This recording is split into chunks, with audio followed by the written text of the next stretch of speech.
They say that there's a virus going round, taking names and shortening breath, finding itself into situations it wasn't invited, leaving destruction in its wake.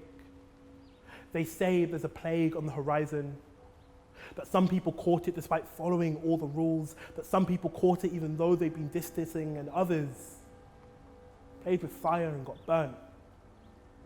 They say it exists in multiple variants, like it finds a way to fit itself onto each body and knows what makes us tick, like it's a shapeshifter, but we could have never seen it coming.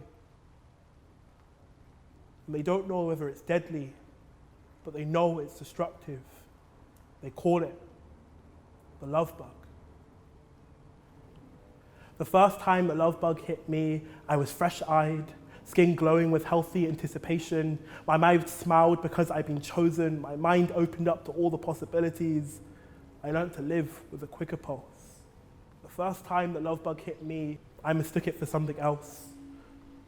Thought it was a simple crush, wondered why my usual remedies didn't work.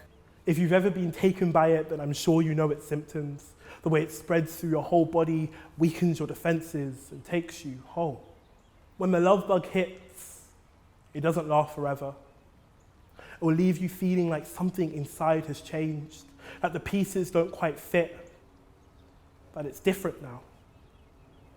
So last year when Corona hit, I watched as the love bug took charge and found itself into stories it had never been in. I watched as people reconciled their own mortality and rushed to find someone to share it with. I listened, thought about whether I wanted the same, whether isolated streets were a good enough reason to unisolate my heart. When Corona hit, I watched as people rushed to find someone to weather the storm with, and I didn't know whether I was jealous or sad for them. I thought about Titanic and Pompeii, and whether in those final moments, new lovers were created, whether lips were shared, whether promises were made even though they knew they'd be broken. When people rushed to find someone during COVID, I wondered whether romantic companionship is a survival instinct, whether heated kisses are our last defense at defending our humanity. So if you ask me, if I want a love at the end of the world, I'll tell you about how unforgiving love can be to its victims. But I know too many people who have lost themselves in its shadows. That I've watched ghosts replace where hearts used to be. That I've seen bones and broken smiles hide themselves in the memories of a summer day in June. That I've observed people chase it until they start to disappear.